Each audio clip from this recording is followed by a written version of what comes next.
नमस्कार, आप देखना शुरू कर चुके हैं न्यूज संवाद और मैं हूं विनोद शर्मा।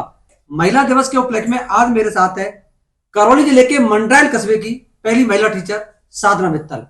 दावा है कि साधना मित्तल पहली महिला टीचर है मंडरायल की।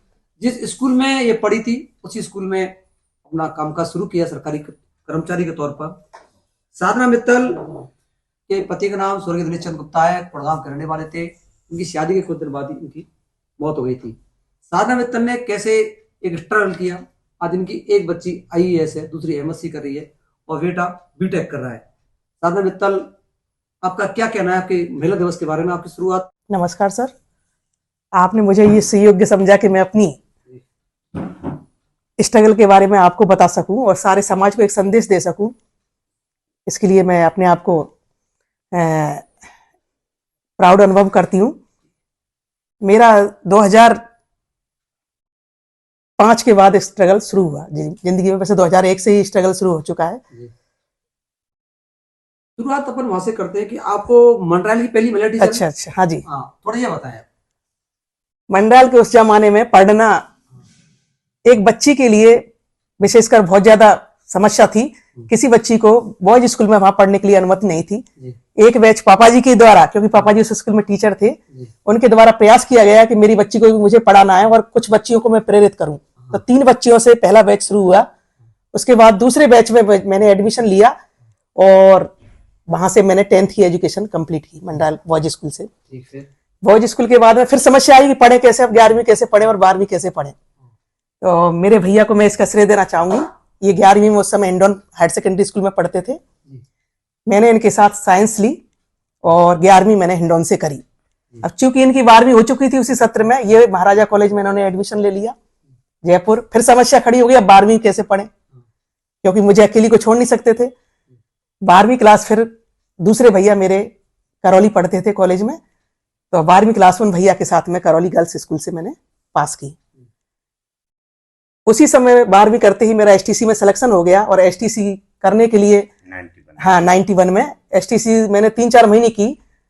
उसी समय लैब असिस्टेंट में दिसंबर में मेरा पोस्टिंग हो गया। तो एसटीसी को छोड़ करके लैब असिस्टेंट मैंने ज्वाइन किया और 91 में ही।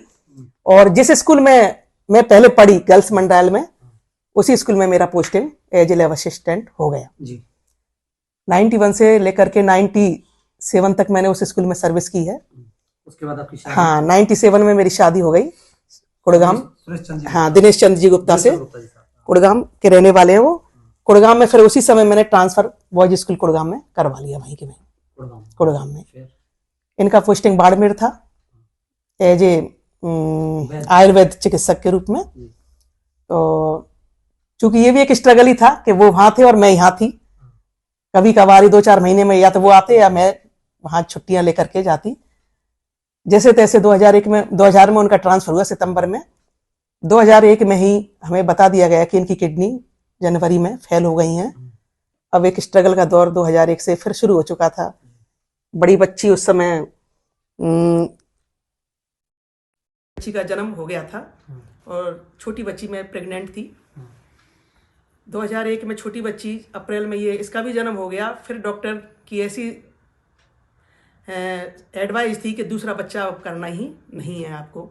लेकिन ये एक मेरे जीवन के लिए मैं तो एक भगवान की सौगात मानूंगी कि उसके बाद ये बच्चा भी हुआ।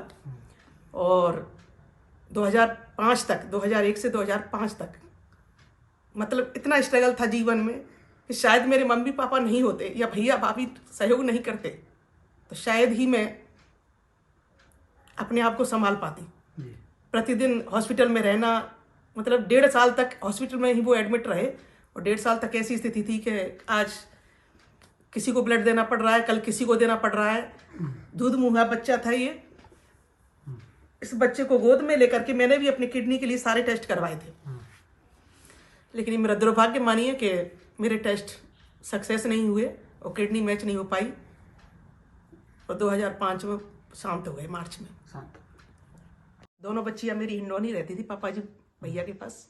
इन्होंने इनको पाला है और मेरा उस समय सपोर्टरा पोस्टिंग था। मैं सपोर्टर रहती थी छोटी हायर सेकेंडरी गर्ल्स में बच्चे को लेकर के। फिर वहां से 2005 से लेकर के 2008 तक मैं बिल्कुल अकेली रही डेली कभी कुड़गाम आना, कभी हिंडौन आना, कुल मिला के बच्चे को तीनों को पालने में बहुत ज्यादा स्ट्रगल अनुभव हुआ। तब 2008 में जुलाई में मेरा यहाँ ट्रांसफर जल सैन गर्ल्स स्कूल में हिंडौन हुआ। फिर 2008 के बाद में फिर यहाँ मेरे को आकर के थोड़ा सा, चूंकि माता पिता का भाई का संबल मिला और बच्चों को पालने में भी कम समस्या आई, यहाँ मैंने आकर के अपने आप को एक नई जिंदगी के साथ मतलब नए अपने आप को ढालने की कोशिश की। पापा जी ने मोटिवेट किया, भैया ने मोटिवेट किया। 2011 में वैकेंसी निकली आरपीएससी के द्वारा एचएम की जी। और फिर मैंने यहाँ तैयारी अपनी की। हाँ।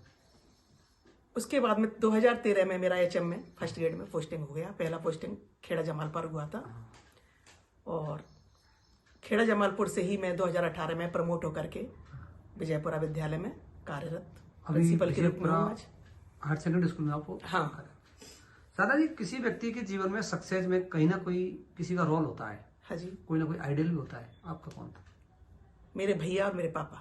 अच्छा, क्या ऐसा खासियत है आपके भैया में जो बार बार ये बात कह रही है? क्या आप कहना चाहेंगे इससे? शायद मैं नहीं पढ़ पाती यदि भैया मेरे को हायर सेकेंडरी में यहाँ हिंडौन नहीं लेके आते तो। जी। इन्होंने ही हिम्मत दिखाई गांव के परिवेश में से निकल करके, जहां गांव में किसी बच्ची को पढ़ने नहीं दिया जाता और बाहर तो सोचना बहुत दूर की बात है, क्योंकि छोटे गांवों में ये समस्या थी कि बच्ची को अकेले पढ़ने छोड़ दिया तो कोई समस्या हो जाएगी तो कहीं मुंह दिखाने लायक नहीं रहेंगे। तो शायद पापा जी भी हिम्मत नहीं कर पाते यदि भाई मेरी जिम्मेदारी नहीं लेते तो। इन्होंने जिम्मेदारी ली और मैं पढ़ाऊंगा।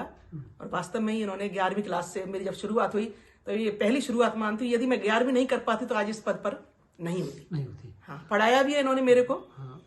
खुद पढ़ते साथ में मेरे को ट्यूटर के रूप में पढ़ाया। कभी मैंने कोई ट्यूशन नहीं किया और पीटा भी है इन्होंने मेरे को पढ़ाते समय। अच्छा, थोड़ा आप ये बताएं कि आपने बताया कि सहयोग रहा। मैं ये जानना चाहता हूँ कि आपके जीवन में वो खुशी का दिन कब आया जब आपको लगा कि मैं आज बहुत खुश हूँ? इस बच्ची के सिलेक्शन पर। IAS। हाँ, हाँ। पहली बार मुझे ये एहसास हुआ कि मेरे जीवन की तपस्या सफल हो गई। क्योंकि मैंने एक प्रण लिया था उसी समय। क्या लिया था? इनके जाने के बाद बिल्कुल जीवन में दिक्कत आ गई। हाँ। फिर मेरे पापा जी ने, भैया ने, मम्मी ने संबल बंधाया कि नहीं, तेरे को कुछ करना है, आगे बढ़ना है, इन बच्चों के लिए जीना है। हाँ। और उसी समय मैंने एक लक्ष्य बनाया कि किसी भी तरह से मैं अपने बच्चों को इतने मुकाम पर पहुंचा सकूं कि ये आगे ये महसूस नहीं करें कि हमारे पापा नहीं है इसलिए हमारी एजुकेशन नहीं हो पाई, या हमें वातावरण नहीं मिला, हमारा जो लालन पालन है उसमें कहीं कोई कमी रह गई। इस बात को ये महसूस नहीं करें। तो एक मैंने अपने आप को मैं जिस दिन इनकी सर्विस लगी और अच्छे पद पर ले गई, उस दिन मैं अपने आप को जिंदगी में पहली बार खुश महसूस करूंगी। और ऐसा हुआ भी। इस बच्ची ने अभी नवंबर में ही IAS में सिलेक्शन लिया है। उससे पहले बार्क में साइंटिफिक ऑफिसर रही है। तो पहली खुशी मेरे को अभी नवंबर में हुई। मेरी बच्ची ने बहुत बढ़िया उपलब्धि करी है। तो कहीं ना कहीं जो संघर्ष मैंने किया था उस संघर्ष का मुझे फल आज मिला है। आज मिला है। हाँ। और जीवन में कभी बहुत ज्यादा आदमी निराश हो जाता है, इतनी मेहनत करने के बाद भी सफलता नहीं मिल रही है, निराश हो जाता है, पारिवारिक परेशानी होती है। वो दिन कब आया आपके लिए? वो दिन मेरा 2005 से लेकर के 2008 तक सपोर्टरा में 3 साल मैंने वास्तव में ही ऐसी स्थिति में गुजारे थे, डिप्रेशन में। क्योंकि मम्मी पापा जी यहीं रहते थे, ससुराल में कोई ऐसा व्यक्ति नहीं था जो मेरे साथ रह सके। उनकी भी बेचारों की अपनी समस्याएं थी। वहां मेरे को अकेले रहना, तो वो स्थिति ऐसी हो गई कि तनावग्रस्त रहने लग गई मैं अपने आप में। और कई बार ऐसा महसूस भी हुआ मेरे को, लोकल से अप डाउन करते समय शनिवार सोमवार को मैं आती जाती थी वहां से हिंडौन। तो ऐसा मन करता शायद मैं आत्महत्या कर लूं। ये कहनी नहीं चाहिए, ये उस समय की मेरी खुद की फीलिंग थी। लेकिन पापा जी ने और भैया ने, मम्मी ने बहुत संबल बंधाया और अपने आप को ये महसूस कराया मुझे कि नहीं, क्या अकेले व्यक्ति जीते नहीं है क्या? तेरे को मेहनत करनी है और अपने बच्चों के लिए जीना है। उसके बाद मैंने एक प्रण ले लिया। क्या प्रण लिया? मैंने कहा मैं अपने आप को इतना काम में ढाल लूंगी, इतना भगवान के भजन में ही ढालूं, चाहे राम नाम लिखने में ही करूं अपने आप को बिजी, लेकिन मुझे बिजी रखना है। और बिजी रहने का एक फायदा मेरे को हुआ। मैं सभी महिलाओं को संदेश देना चाहूंगी कि यदि किसी तरह की कोई जीवन में समस्या आती है, आप डिप्रेशन में जाते हैं, तो अपने आप को व्यस्त रखिए। व्यस्त रखने के बाद में आप जो भी समस्याएं हैं जीवन में वो बहुत हद तक कम हो जाती हैं। मैंने अपने आप को विद्यालय में भी 8 घंटे के पीरियड में इतना ढाल लिया कि 6 घंटी, हमारी उस समय मैं 3rd ग्रेड में थी, 6 घंटी तो मिलती ही थी, लेकिन 2 घंटी मुझे और पढ़ाना है। जब मैं 8 घंटी पढ़ाऊंगी स्कूल में तो अपने आप थक करके घर पर गहरी नींद आएगी और आज भी वर्तमान में वो चीज मेरी 2005 के बाद में चली है, ये मेरी स्थिति। और 2005 के बाद में आज भी मैं 1 मिनट के लिए कभी फ्री नहीं बैठती हूँ स्कूल में, कुछ ना कुछ वर्क करती रहती हूँ। उसका मेरे को फायदा हुआ है कि धीरे धीरे करके, चूंकि समय खाली नहीं होता तो बातें दिमाग में नहीं आती और अपने टेंशन भी अपना कम होता है। और व्यस्तता की वजह से मैं आज देखो विद्यालय में भी बहुत अच्छी पोजीशन पे रहा है हमारा विद्यालय, पीएम श्री में ब्लॉक का एकमात्र विद्यालय जिसका सिलेक्शन हुआ है। स्टाफ भी हमारा अच्छा है, मेहनत का ही नतीजा है कि हमें सफलता मिली है घर पर भी और अपने कार्यस्थल पर भी। पति के मौत के बाद अधिकतर महिलाएं टूट जाती हैं, तो परिवार का उसमें क्या योगदान रहता है उसको संभालने के लिए? संयुक्त परिवार, हाँ बिल्कुल संयुक्त। क्या इसमें आपको लगता है, क्या संदेश है आपका? मेरा ये संदेश है, जिस तरह से मेरे घर वालों ने मुझे संबल दिया, भाई ने, मम्मी ने, पापा जी ने, भाभी ने, तो उसी तरह से हर परिवार को अपनी बहू बेटियों के प्रति सौहार्दपूर्ण वातावरण बनाते हुए संबल देना चाहिए, उनकी हिम्मत बनानी चाहिए, ना कि उनको निराश करना चाहिए। उदाहरण देने चाहिए कि किस तरह से आप आगे बढ़ सकती हो। एक दूसरे का उदाहरण, मेरे पापा जी भैया उदाहरण देते थे, देखो वो भी तो है तुम। साधना मित्तल जी की बड़ी बेटी, छोटी बेटी साधना मित्तल जी की छोटी बेटी मेरे साथ है, जागृति अग्रवाल, जिनका आईएएस में सिलेक्शन हुआ है। साधना जी के साफ तौर पर कहना है उनकी तपस्या का प्रतिफल उन्हें मिला है। आप इस सफलता के बारे में क्या कहेंगे जागृति? सबसे पहले आप इसका श्रेय किसको देना चाहेंगे? श्रेय सबसे पहले तो अपने परिवारजनों को, और जो 11th-12th क्लास में निर्मल में जो टीचर थे पवन सर, उनको, उनकी वजह से शायद मैं कभी बीटेक करने नहीं जाती, पर उन्होंने बहुत जोर दिया तो मैं बीटेक NIT इलाहाबाद में एडमिशन लिया मैंने। उसी के बाद से सब स्टार्ट हुआ। बीटेक करने के बाद मैंने गेट और ESC की प्रिपरेशन की और अब आज मैं यहाँ पर हूँ। मैं कौन सी रैंक मिली आपको कब? गेट 2023 में AIR 5 थी और ESC 2023 में 30 रैंक थी। आपको इस दौरान किन मुश्किलों का सामना करना पड़ा और आपने उनका मुकाबला कैसे किया? मुश्किलें तो मम्मी हम लोगों तक आने नहीं देती थी, बस थोड़ी बहुत पढ़ाई में हुई थी, क्योंकि फाइनल ईयर में प्राइवेट प्लेसमेंट लगा था L&T कंपनी में, जिसमें मैं गई नहीं थी।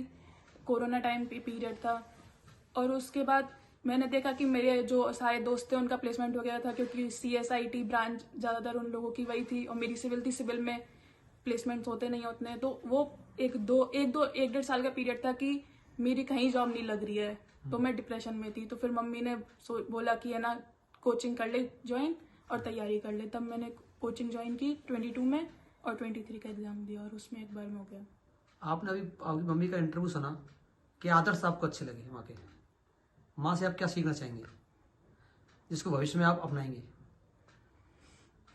ये है कि कभी रुकना नहीं है, हमेशा मेहनत करती रहनी, कभी रुकना नहीं, थकना नहीं और आगे बढ़ते जाना है। आपके लिए बहुत बहुत धन्यवाद। बीएड हो चुकी है और MSc चल रही है। आपका जीवन का क्या कहना चाहेंगे? ये तो बचपन से है। बचपन से है। कौन कौन सी पेंटिंग बनाई है आपने अभी तक? बचपन की तो नहीं है मेरे पास। बचपन की नहीं है, कब बनाई है बाद में? ये तो लॉकडाउन की है। ये आपको शौक कैसे लगा? ये इसका पीछे कारण क्या है? क्योंकि साइंस के स्टूडेंट हम बनाते नहीं है ना। तो साइंस सब्जेक्ट तो मैंने 10th के बाद लिया है। पेंटिंग तो मैं फर्स्ट क्लास से लगभग बनाती आ रही हूँ, कॉपी की किताब के पन्नों के पीछे जब मन करता है। अच्छा, ये कहाँ से सीखा आपने? नहीं, ये तो मन करता है इसलिए। मन तो सीखा तो हो, खुद ही दिमाग अपने से। खुद ही। Thank you.